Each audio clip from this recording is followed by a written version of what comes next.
เอาเร็วเอาเร็วเอาเร็วโอ้หลุดโอ้ยเป็นยังไงวะมือนี่หลุดมาสองเทื่อละ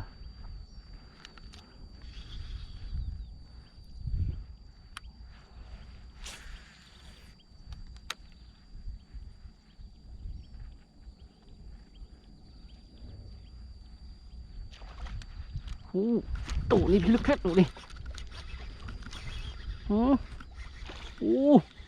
เอาเร็วเอาวัดตีหลุดบันนี่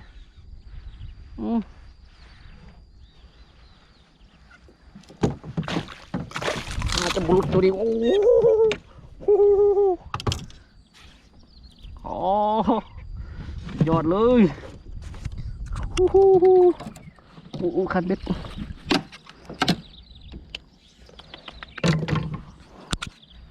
ไซโลไซโล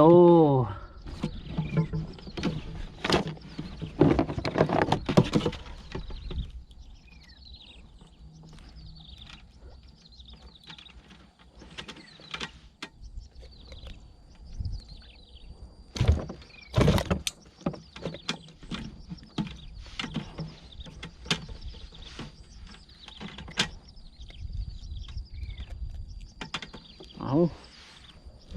เด้อว้าว